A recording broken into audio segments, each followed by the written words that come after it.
Hey everyone, and welcome to week 6 of the Open Wheeler series here on LFM. And yeah, I'm just gonna be yapping for 13 minutes while I show you one race because I absolutely hate this track. And yeah, it's Imola. My hatred for this track is pretty deep-seated, to say the least. My first exposure to this was back in, I believe, 2018, when I was doing the McLaren Shadow GT3 series on iRacing.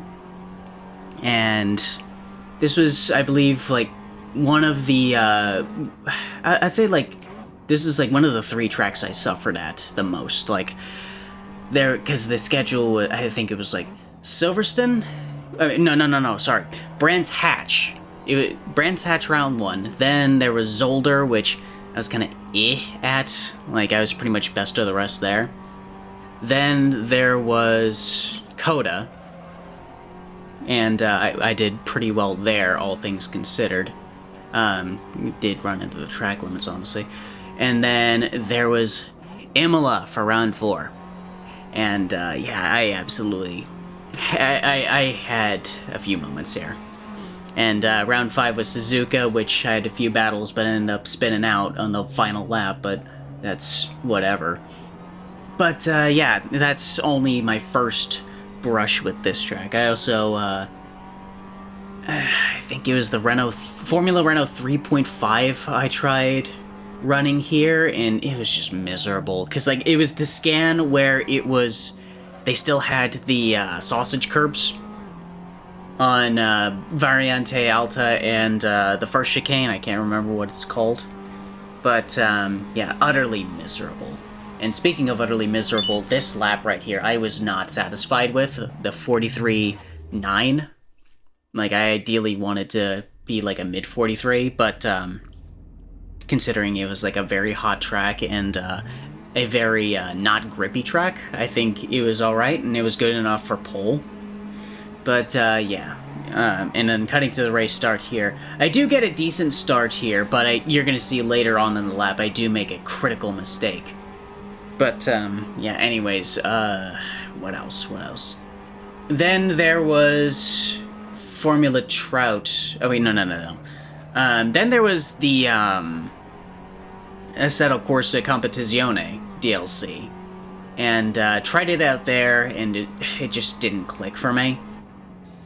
And then it was Formula Trout, the preseason for the 2021 car, and just absolutely suffered there. But nobody showed up to the test race, and I ended up taking second pretty much by default. And yeah, after that it gets a little bit more nebulous in my memory, but those are the main things that stuck out in my head. And yeah, I just do not like this track. Like, for one, like, I should, but I don't. Like, I want to say, number 1, first sector is just way too narrow. And, oh yeah, here's this mistake coming up right here, going through Variante Alta. Get on the throttle way too early, and that's something that I don't like too. Like, it just likes to... The curbs like to drag you away from the racing surface. And yeah, this curb right here on the outside going into the final 2 corners here. If you get 2 tires brushed up on there, it really does like to drag you to the right as you're trying to brake and turn left. And yeah, it caught me off guard way too many times. But anyways, fast forwarding here, I do lose this spot, but I just stick with him for what it's worth. And I'm just slowly trying to build my confidence. Just trying to catch him. And it takes me about half the race in order to even get back up to a, what you would say, close distance to him. And another thing too is that this is Ivan. This is the guy I had a shunt with at Nürburgring, if you remember that from last week. And we actually had good back and forth going on regardless. But yeah, finally coming out of Fast Forward. And this is, I want to say, the lap where I start to catch him a lot. And you're going to see those two back markers on the minimap, and they're going to be coming into the picture relatively soon. He gets a really, really bad entrance going through there. He goes into the sand, and that lets me catch up to him, and now I am in almost slipstream range, I'm going to say.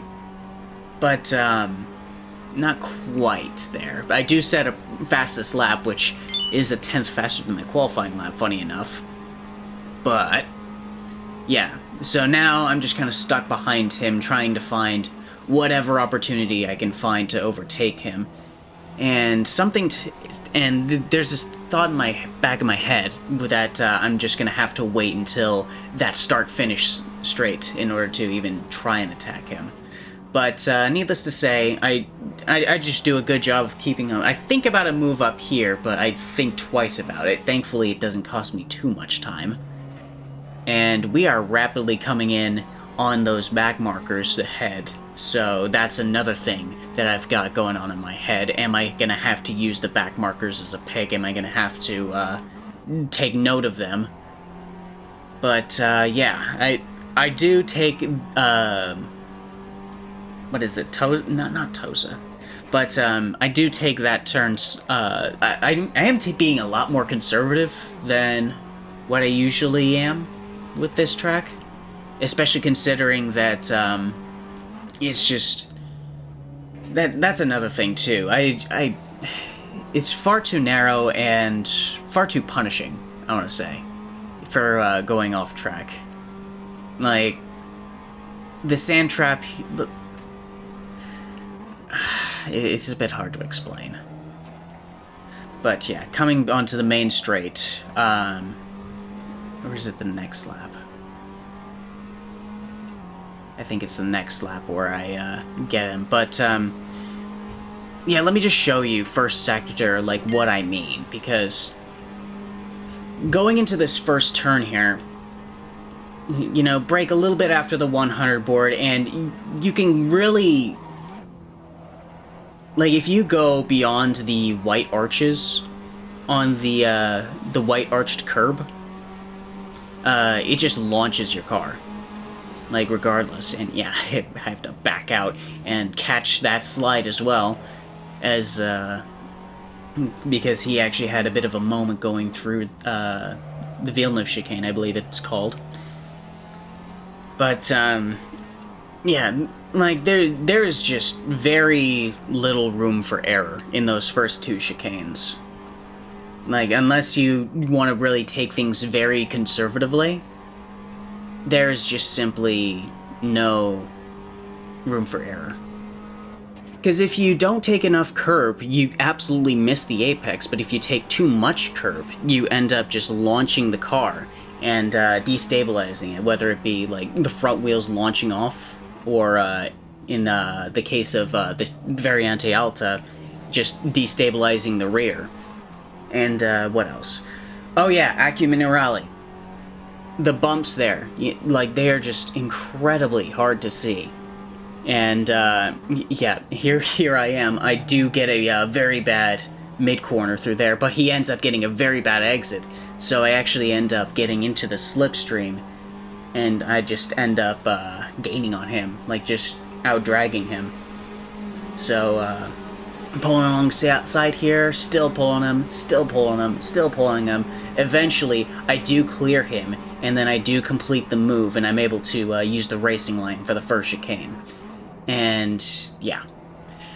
But going back to AccuMinerale here, yeah, the bumps are just incredibly hard to see, and it's just very easy to just destabilize the car. Like, and that's just a general thing with this track. Like, it's just very easy to get the car mixed up as Ivan locks the fronts going through that second chicane, and I almost lose it going through this turn right here, and the lapper in front of me probably got washed out to the curb and couldn't do much to recover it, so he just ended up spinning out.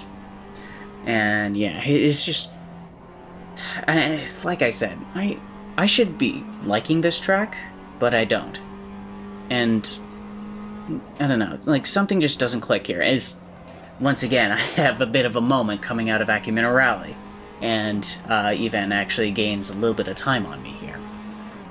But yeah, it's just, for whatever reason, it just doesn't click with me.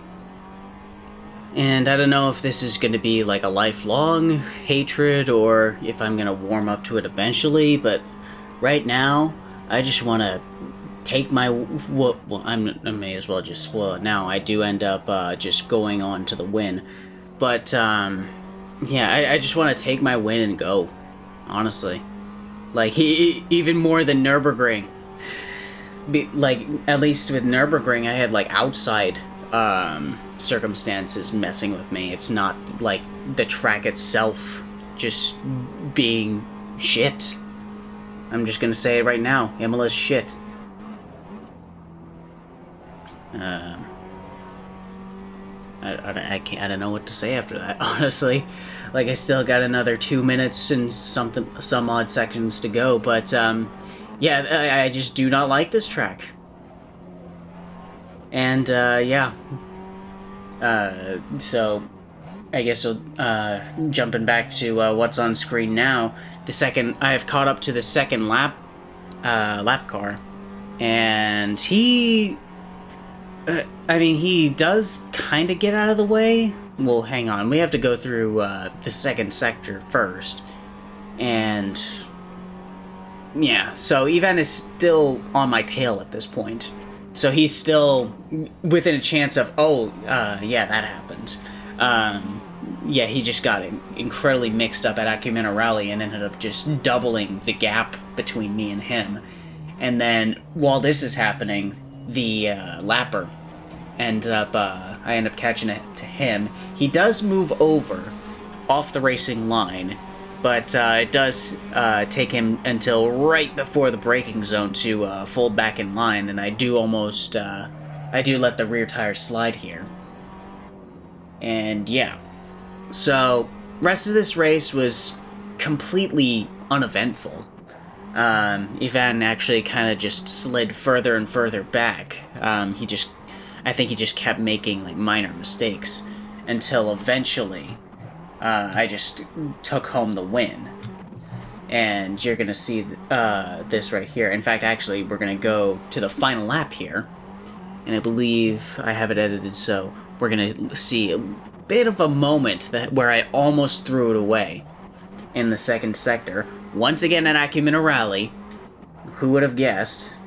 And yeah, just trying to not lose the car, and yeah, it was just I could have just cruised, honestly, but I did take it easy, and I did end up with a win. And I completely forgot to turn on my microphone in my streaming / recording software. But yeah, I was just going off about just being done. And yeah, finally. So yeah, glad to put another win in the books, and I will definitely be looking forward to a track that I actually care about, Silverstone, next week. So if you want to see a video there, leave a like, comment, and subscribe, and Fast Track will also be going simultaneous to this, so stay tuned for that as well. And until the next video, I will see you all later. Take it easy.